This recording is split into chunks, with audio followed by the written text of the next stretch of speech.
ನೂತನ ಅಂಗನವಾಡಿ ಕಾರ್ಯಕರ್ತೆಯರು ಮತ್ತು ಸಹಾಯಕಿಯರಿಗೆ ನೇಮಕಾತಿ ಆದೇಶ ಪತ್ರ ವಿತರಣೆ.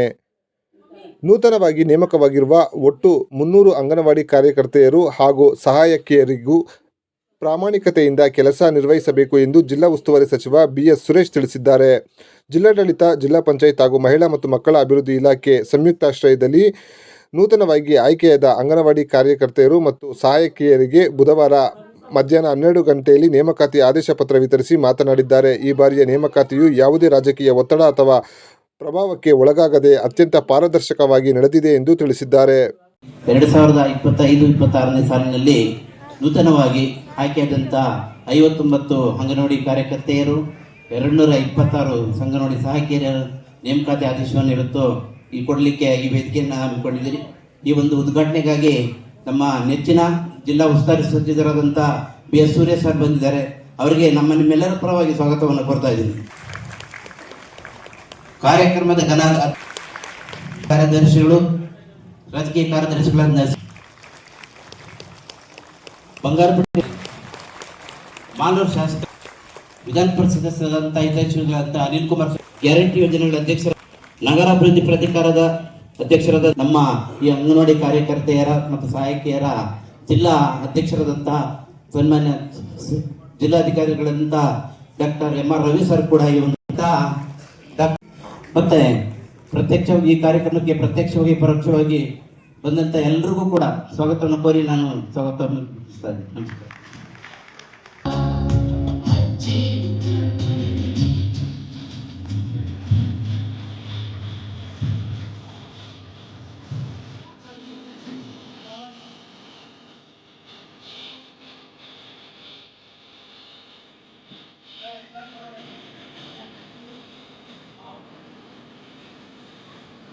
ಸಹಾಯಕರಿಗೆ ಆದೇಶ ಪತ್ರದ ಕಾರ್ಯಕ್ರಮವನ್ನು ಇಟ್ಕೊಂಡಿದ್ದೀವಿ. ಯಾರ್ಯಾರು ರಿಟೈರ್ಡ್ ಆದರೂ ಅವ್ರ ಜಾಗಕ್ಕೆ ಹೊಸದಾಗಿ ಅತ್ಯಂತ ಪಾರದರ್ಶಕವಾಗಿ ಅಂಗನವಾಡಿ ಸಹಾಯಕಿಯರು ಮತ್ತು ಅಂಗನವಾಡಿ ಕಾರ್ಯಕರ್ತನ ನೇಮಕವನ್ನು ಇವತ್ತು ಕಾಂಗ್ರೆಸ್ ಸರ್ಕಾರ, ನಮ್ಮ ಸರ್ಕಾರ, ಸಿದ್ದರಾಮಯ್ಯನವರ ನೇತೃತ್ವದ ಸರ್ಕಾರ ಮಾಡಿದೆ. ನಿಮ್ಗೆಲ್ರಿಗೂ ನಾನು ಶುಭಾಶಯಗಳನ್ನ ಕೊಡ್ತಾ ಇದ್ದೀನಿ. ಯಾರಿಲ್ಲಿ 300ಕ್ಕೂ ಹೆಚ್ಚು ಜನ ಯಾರು ನೀವು ಅಂಗನವಾಡಿ ಕಾರ್ಯಕರ್ತರು ಸಹಾಯಕರು ಇದ್ದೀರಿ, ಇಲ್ಲಿ ಯಾರ್ದು ಇನ್ಫ್ಲೂಯೆನ್ಸು ಇಲ್ಲ, ಮಿನಿಸ್ಟ್ರದ್ದು ಇಲ್ಲ, ಯಾವ MLA MLC ಯಾರ್ದು ಇಲ್ಲ. ಅತ್ಯಂತ ಪಾರದರ್ಶಕವಾಗಿ ಟ್ರಾನ್ಸ್ಪರೆಂಟ್ ಆಗಿ ಒಬ್ಬೊಬ್ಬರನ್ನು ಅವರ ಘನತೆಗೆ, ಅವರ ಕೆಪಾಸಿಟಿಗೆ ತಕ್ಕಂತೆ ನಿಮ್ಗೆಲ್ಲರೂ ಇಲ್ಲಿ ಆಯ್ಕೆ ಮಾಡಿರೋಂಥದ್ದು. ನಿಮ್ಗೆ ಗೊತ್ತಲ್ಲ, ಅದು ಯಾರು ಇನ್ಫ್ಲೂಯೆನ್ಸ್ ಮಾಡಿದ್ದಾರೆ? ಯಾರು ಇನ್ಫ್ಲೂಯೆನ್ಸ್ ಮಾಡಿಲ್ಲ, ಯಾರು ಇನ್ಫ್ಲೂಯೆನ್ಸ್ ಮಾಡಬಾರ್ದು ಅಂತಲೇ ಸರ್ಕಾರ ಅತ್ಯಂತ ಪಾರದರ್ಶಕವಾಗಿ, ಯಾರು ಅಧ್ಯಕ್ಷರು DC ಅವರ, ಇದಕ್ಕೆ ಅಧ್ಯಕ್ಷರು, ಡೆಪ್ಟಿ ಕಮಿಷನರ್ ಅಧ್ಯಕ್ಷರು, CE ಇವರೆಲ್ಲ ಸೇರಿ, ಮತ್ತು ನಿರ್ದೇಶಕರು, ಮಹಿಳಾ ಮಕ್ಕಳ ಸದಸ್ಯರು, ನೀವೆಲ್ಲರೂ ಭಾಳ ಪ್ರಾಮಾಣಿಕವಾಗಿ ಕೆಲಸವನ್ನು ಮಾಡಿದ್ದೀರಿ. ಯಾರು ದುಡ್ಡು ಖರ್ಚು ಮಾಡಿಲ್ಲ, ಯಾರ್ದು ಇನ್ಫ್ಲೂಯೆನ್ಸ್ ಸಹ ತಗೊಂಡಿಲ್ಲ. ನಾನು ಹೇಳಕ್ಕೆ ಇಷ್ಟೇ, ಸರ್ಕಾರ ನಿಮ್ಮ ಮೇಲೆ ನಂಬಿಕೆಯನ್ನಿಟ್ಟು ನಿಮ್ಮ ಒಂದು ಯೋಗ್ಯತೆಗೆ ತಕ್ಕಂತೆ ನೀವೇ ಇದಕ್ಕೆ ಭಾಜನರಾಗಿದ್ದೀರಿ ಅಂತೇಳಿ ನಿಮ್ಮನ್ನು ಆಯ್ಕೆ ಮಾಡಿದೆ.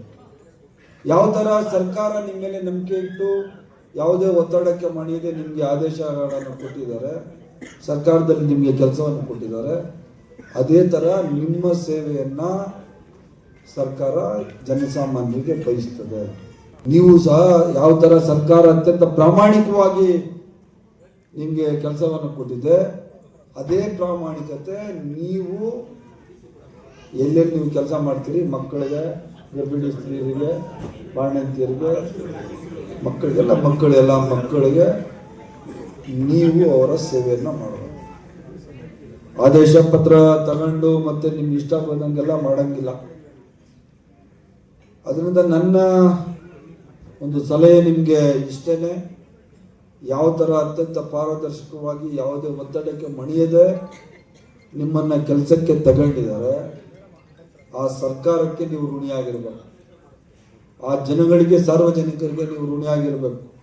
ಸರ್ಕಾರಿ ನಿಮ್ಮ ಯಾರು ಅಧಿಕಾರಿಗಳಿರ್ತಾರೆ DC ಆಗಿ ಯಾರ್ಯಾರ ಕಮಿಟಿಯಲ್ಲಿ ನೀವು ಋಣಿಯಾಗಿರ್ಬೇಕು. ಅದಕ್ಕೆಂತ ಎಲ್ಲ ಹೆಚ್ಚಿನದಾಗಿ ನೀವು ಯಾವ ರಂಗದಲ್ಲಿದ್ದೀರಿ ಅವರಿಗೆ ನಿಮ್ಮ ಸೇವೆ ಅತ್ಯವಶ್ಯಕ. ಯಾಕಂದರೆ ಅತ್ಯಂತ ಪುಣ್ಯವಾದ ಕೆಲಸ.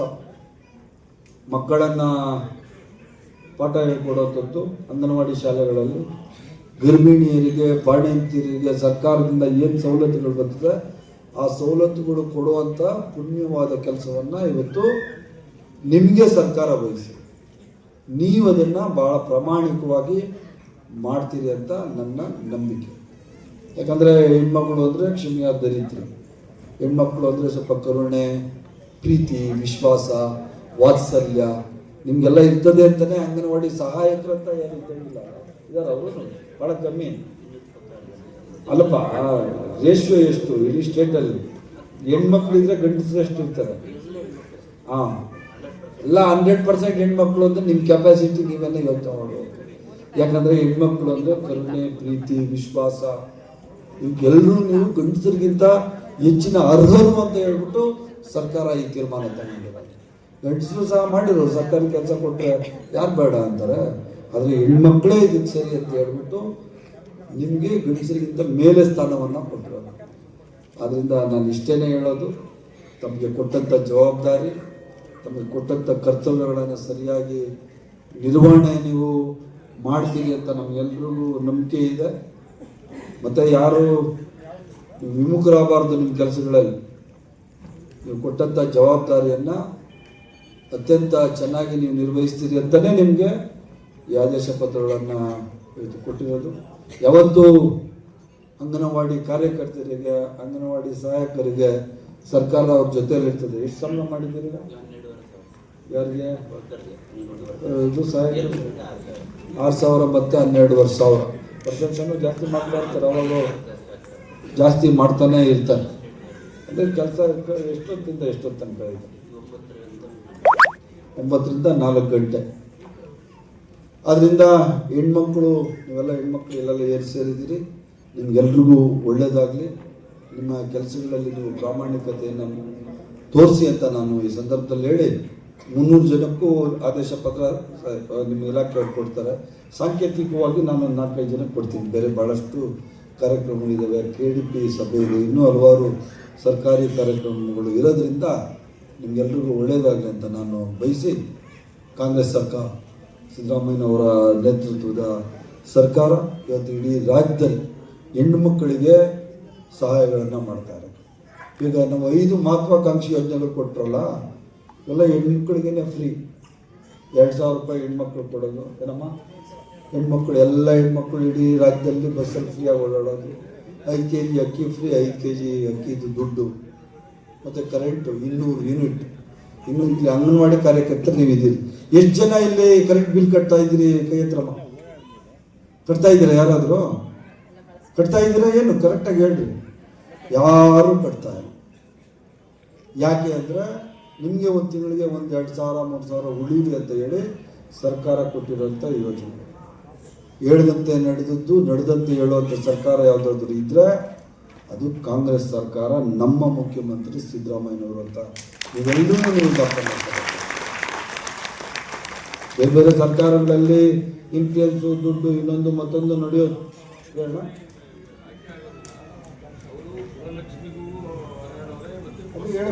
ಅದನ್ನೇ ಕೇಳಿದೆ. ಈಗ ಅದನ್ನೇ ಹೇಳಿದೆ. ಯಾಕಂದರೆ ನಮ್ಮ ನಂಜೇಗೌಡ ಹೇಳ್ತಾವ್ರೆ, ಗೃಹಲಕ್ಷ್ಮಿಗೂ ನೀವು ಅರ್ಹರಿದ್ದೀರಿ, ಬಸ್ ಪಾಸ್ಗೂ ನೀವು ಅರ್ಹರಿದ್ದೀವಿ, ಅಕ್ಕಿಗೂ ನೀವು ಅರ್ಹರಿದ್ದೀರಿ, ಕರೆಂಟ್ಗೂ ನೀವು ಅರ್ಹರಿದ್ದೀರಿ. ನೀವೆಲ್ಲನೂ ನಮ್ಮ ಹೆಣ್ಮಕ್ಳು, ನಮ್ಮ ಮನೆ ಹೆಣ್ಮಕ್ಳು ಅಂತೇಳಿ ಕಾಂಗ್ರೆಸ್ ಸರ್ಕಾರ ನಿಮ್ಮನ್ನ ಆ ಥರ ನಿಮಗೆಲ್ಲ ತಿಳ್ಕೊಂಡಿರೋದು.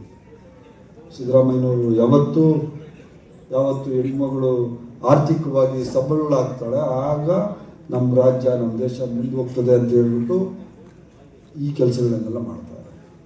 ಅದರಿಂದ ನಿಮ್ಮ ಸೇವೆ ಇದೇ ಥರ ನಮ್ಮ ಕೋಲಾರ ಜಿಲ್ಲೆಯ ಮಕ್ಕಳಿಗೆ, ಬಾಣಂತಿ ಮಹಿಳೆಯರಿಗೆ, ಇವರಿಗೆಲ್ಲ ಇರಲಿ ಅಂತ ಹೇಳಿ ನಿಮ್ಮ ಕೆಲಸಕ್ಕೆ ಮುಂದಿನ ದಿವಸಗಳಲ್ಲಿ ಒಳ್ಳೆಯದಾಗಲಿ ಅಂತ ನಾನು ಈ ಸಂದರ್ಭದಲ್ಲಿ ಆ ದೇವರಲ್ಲಿ ಕೇಳ್ಕೊಂಡು ನಿಮಗೆಲ್ಲ ಒಳ್ಳೇದಾಗಲಿ ಅಂತೇಳಿ ನಾನು ಮಾತು ಮುಗಿಸ್ತೀನಿ. ಜೈ ಹಿಂದ್, ಜೈ ಕರ್ನಾಟಕ. ಎರಡನೇದಾಗಿ ಬಂಗಾರಪೇಟೆಯ ವಿಧಾನಸಭಾ ಕ್ಷೇತ್ರದಿಂದ ಆಯ್ಕೆಯಾಗಿರೋದು ಮಾನ್ಯ ಶಾಸಕರು ಇಲ್ಲಿದ್ದಾರೆ. ಬಂಗಾರಪೇಟೆ ಅತ್ತಿಗಿರಿಕೊಪ್ಪ ಭುವನೇಶ್ವರಿ ಎಂ ರವರು,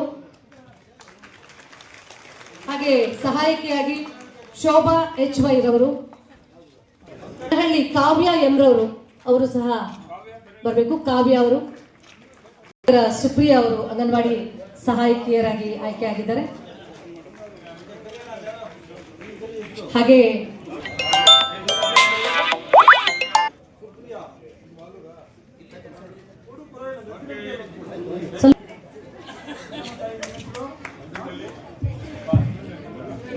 ಮುಳುಬಾಗಿಲು